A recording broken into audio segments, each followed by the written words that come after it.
जय होस्। एकचोटि बुद्धका प्रमुख शिष्यहरू सारिपुत्र र महामौदगल्यायन जङ्गलमा साधना गर्दै थिए। बिल्कुल गहन गहिरो जङ्गलभित्र उनीहरू साधना गरिरहेकै बेला एक दिन अचानक सारिपुत्रलाई पेट दुख्छ, पेटको समस्या सुरु हुन्छ। अब जङ्गलमा छ, गाउँ टाढा छ, पेटको समस्या सुरु भइसकेको छ। त्यत्तिकैमा महामौदगल्यायनले सारिपुत्रलाई सोधेछन्, भन्ते तपाईलाई यस्तो पेट पहिला दुखे थियो भन्ते, अनि त्यो बेला कसरी निको पार्नुहुन्थ्यो? मेरी आमाले मलाई घिउ, दुध र सक्कर मिसाएर खिर पकाइदिनुहुन्थ्यो र त्यो खिर खाँदै गर्दा यसरी पेट दुखिरहँदा त्यो पेटको दुखाइबाट म राहत पाउने गर्थेँ।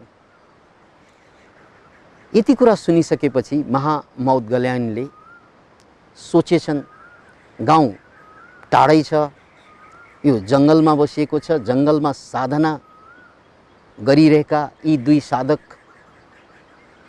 अब फोन थिएन त्यो बेला कि जङ्गलमा फोन गरेर, जङ्गलबाट फोन गरेर कसैलाई भन्नको लागि, याद राख्नुहोस् यो कुरा।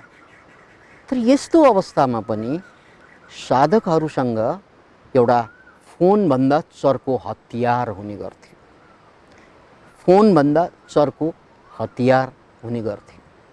फेरि एकपल्ट, फोनभन्दा चर्को हतियार हुने गर्थ्यो। त्यो के हो भने महामौदगल्यायनले एउटा रुखमुनि गएर हात जोडेर सत्य क्रिया गरेछन्। यो शब्दलाई याद राख्नुहोस्, यो पारिभाषिक शब्द हो, सत्य क्रिया।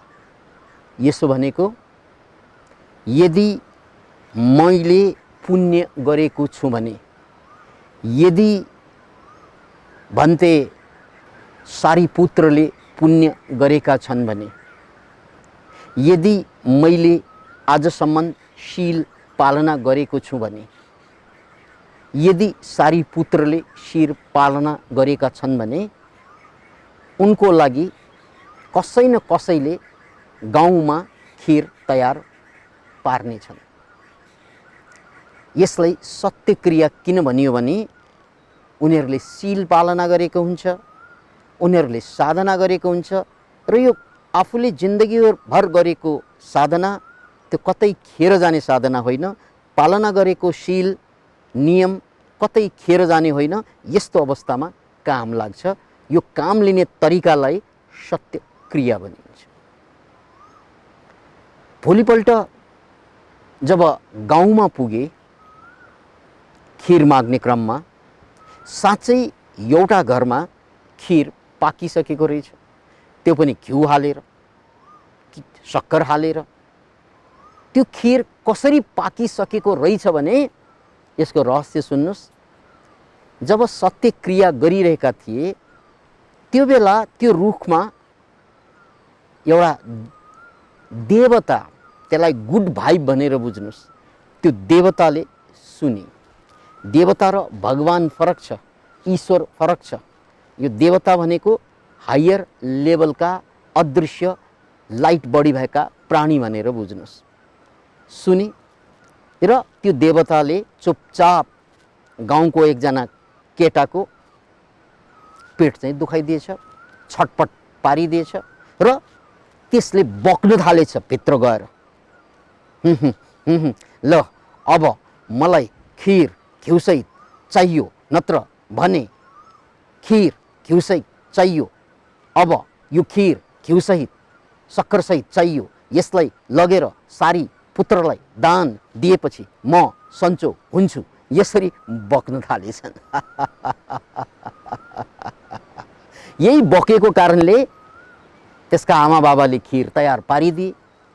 महामौदगल्यायनले त्यो खिरलाई सहस्र बोकेर ल्याए अनि यता सारीपुत्र बिरामी भएको ठाउँमा पुगेर खुसी साथ टक्र्याए।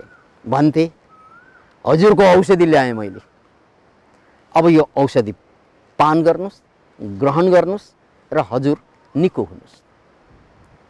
यो कुरा सुन्नासाथ सारीपुत्र झस्के। सारीपुत्र झस्के। किन झस्के त भने मैले त खिरको लागि एउटा प्रार्थना पनि गरेको छैन, एउटा कामना पनि गरेको छैन, एउटा चाहना पनि गरेको छैन। मैले केही नगरिकन कसरी प्राप्त भयो यो खिर? अचम्मको कुरा पनि हो र आफूले केही नगरिकन, चाहना नगरिकन प्राप्त गरिएको अवस्था पनि हो। अब कथाको टर्निङ पोइन्ट हेर्नुस्, टर्निङ पोइन्ट हेर्नुस्। सारीपुत्रले हात जोडेर भन्थे म यो खिर लिन्न, म यो खिर लिन्न, चाहे मेरो पेटको आन्द्रा बटारिएर बाहिर निस्कुन् या यही व्यथाबाट म मर्न किन नपरोस्, तर म यो खिर ग्रहण गर्दिनँ। किन सारीपुत्र भन्थे? किनभने यसको लागि मैले केही परिश्रम गरेको छैन, यसको लागि मैले केही चाहना पनि गरेको छैन, परिश्रम पनि गरेको छैन। बिना मेरो परिश्रम यदि मैले केही पाएँ भने त्यो भगवान बुद्धले सिकाउनु भएको छ त्यस्तो चिजलाई चोरी भनिन्छ। फेरि पनि बिना परिश्रम, बिना चाहना, बिना प्रयास, बिना लगानी यदि केही चिज प्राप्त भयो भने त्यो चिज त चोरी हो। अतः म त साधक हुँ, म त मुक्ति का पथिक हूँ, निर्वाण को पथिक हूँ, त्यसकारण मैले यो अनर्थ गर्न सक्दिनँ। मेरो लागि यो भौतिक शरीर त्यति ठुलो कुरा भएन, यो बाँचुन् या यो मरुन् यो ठुलो कुरा भएन। ठुलो कुरा मैले यसलाई सत्यमा टिकाउनु पर्छ, मैले यसलाई साधनामा टिकाउनु पर्छ, मैले यसलाई मुक्तिको लागि तयार पार्ने हो। यो जन्ममा भएन भने ठिक छ, अर्को जन्म सही, अर्को जन्म सही। अतः म यो बिना परिश्रमको खाएर, त्यो अन्न खाएर त्यो चोरीको पाप ग्रहण गर्दिनँ। एक प्रकारको त्यो चोरी नै हो, अतः म यो ग्रहण गर्न सक्दिनँ भन्थे। सक्दिनँ। त्यसपछि महामौत गल्याइन् एकछिन सोचमा डुबे। अब गर्ने के, अब गर्ने के? उनले त प्रार्थना गरेकै हुन्, उनले त चाहना गरेकै हुन्, उनले त सत्यक्रिया गरेकै हुन्। प्रयास जम्मै मौगद ल्याइनको थियो, प्रयास जम्मै मौगद ल्याइनको थियो। त्यो मौगद ल्याइनको प्रयासको भागी सारीपुत्र बन्न चाहँदैनथे। Can you imagine? यसलाई भनिन्छ नैतिकता। सुन्नुस्, यसलाई भनिन्छ नैतिकता। सुन्नुस्, यसलाई भनिन्छ नैतिकता। यो बडो सूक्ष्म नैतिकता छ। कथाको क्लाइमेक्स अझै आएको छैन। त्यसपछि महामौगद ल्याइनले आफूले ल्याएको त्यो खाना, त्यो खिर घोप्ट्याइदिए, फालिदिए, घोप्ट्याइदिए, फालिदिए। यता खिर के फालिन्छ, के घोप्ट्याइन्छ, उता उता सारीपुत्रको पेट ठ्याक्कै नै। Can you imagine?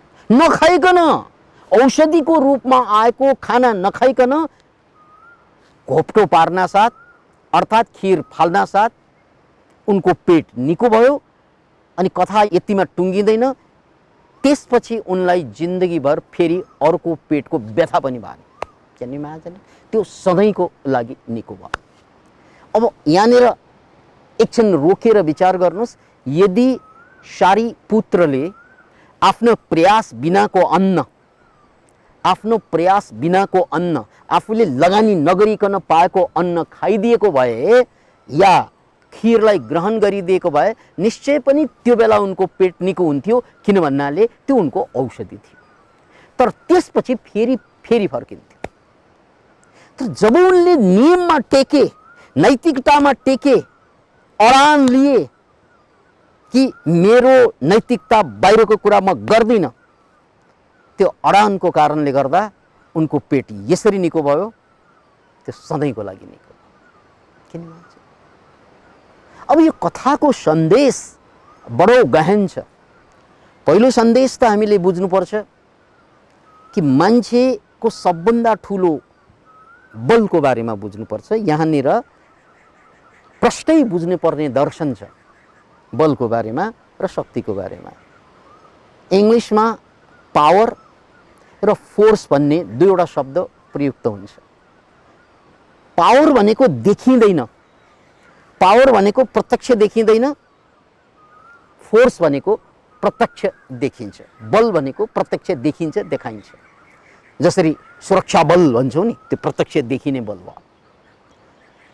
अनि संसारको सबै उत्तम मान्छेहरू, संसारका सबै महान मान्छेहरू, संसारका सबै आध्यात्मिक मान्छेहरूसँग याद राख्नुहोस्, उनीहरूले फोर्सलाई प्रयोग गर्दैन। फोर्स भनेको जबरजस्ती गर्नु। तैँले दिएन भने मैले खोसेर लिन्छु, सिधा औँलाले आएन भने बाङ्गो औँलाले तान्छु, यसलाई फोर्स युज गरेको भनिन्छ। अनि यो फोर्स युज गर्दा क्षणभरको लागि फाइदा हुन्छ, दीर्घकालको लागि बेफाइदा हुन्छ। याद राख्नुहोस्, फोर्स युज गर्दा क्षणभरको लागि फाइदा हुन्छ, दीर्घकालको लागि बेफाइदा हुन्छ।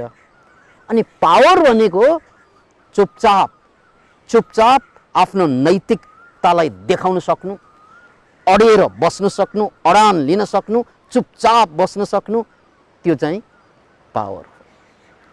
अतः यहाँ चुम्बक र फलामसँग जोडेर उदाहरण लिउँ।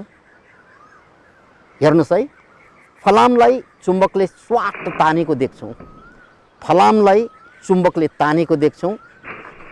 सिधा सिधा हेर्दा हामीलाई के लाग्छ त भन्नाले फलाम कुदेको जस्तो देख्छौँ हामीहरू। तर फलामलाई कुदाउने काम चुपचाप केही नगरिकन कसले गरिरहेको हुन्छ? चुम्बकले। चुम्बकको पावर, उनले केही पनि गर्दैन तर अगाडिकोलाई स्वाट तानिदिन्छ। हेर्दाखेरि चाहिँ फलाम कुदे जस्तो लाग्छ, तर वास्तवमा यथार्थमा के हुन्छ? त्यो चुम्बकको पावर हुन्छ। त्यसैले संसारमा बाँच्ने दुई तरिका छन्, या त फोर्स लगाएर जबरजस्ती, या त आफूभित्रको नैतिक शक्ति, मानसिक शक्ति बढाएर, भित्रको पावर बढाएर चुपचाप आफू बस्दा पनि अरूलाई काम गर्न बाध्य गराउन सक्नु, यसलाई पावर भनिन्छ। पावर साधनाबाट प्राप्त हुन्छ, पावर धैर्यबाट प्राप्त हुन्छ, पावर प्रेमबाट प्राप्त हुन्छ। यसको फेरि पनि अर्को उदाहरण दिनुपर्दा, अन्तिम उदाहरण, जब भारतमा अङ्ग्रेजहरूको शासन थियो, उनीहरूसँग गोला बारुद बम सबै फौज सबै थियो। अनि गान्धी महात्मा गान्धीसँग केही पनि थिएन, निहत्था थिए। तर त्यो निहत्था गान्धीले त्यो पावरफुल त्यो बमलाई, त्यो गोलालाई, त्यो बारुदलाई, त्यो सेनाहरूलाई देश छोड्न बाध्य गराइदिन सक्यो। अब यहाँनिर बुझ्नुहोस्, उनीहरूसँग फोर्स थिए, गान्धीसँग पावर थियो। अतः गान्धीले आफ्नो पावर प्रयोग गरे, उनीहरूले फोर्स प्रयोग गरे। फोर्सले सुरुमा काम गरे जस्तो देखायो, अन्ततः फोर्स हार्यो र देश छोडेर गए। गान्धी सुरुमा हारे जस्तो भयो, सुरुमा उनले जेल भोग्नु पर्यो, घायल हुनु पर्यो, तर अन्ततः विजय उनकै भयो। अतः यो कथाको सन्देशमा हामीले नैतिक बललाई, जसलाई झुटो नबोल्नु, यो नैतिक बल बन्न जान्छ। अरूलाई नठग्नु, यो नैतिक बल बन्न जान्छ। याद राख्नुहोस्, अरूलाई हानि नपुर्याउनु, यो नैतिक बल बन्न जान्छ।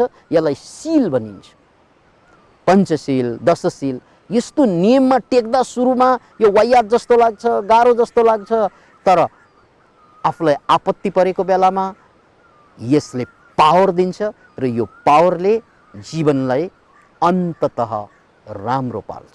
त्यसकारण अन्त भला सो भला भनिन्छ हिन्दीमा, कि अन्तमा राम्रो भयो भने त्यो सबै राम्रो मानिन्छ, सुरुमा राम्रो भएको पछि बिग्रियो भने सबै कुरा बिग्रिएको मानिन्छ।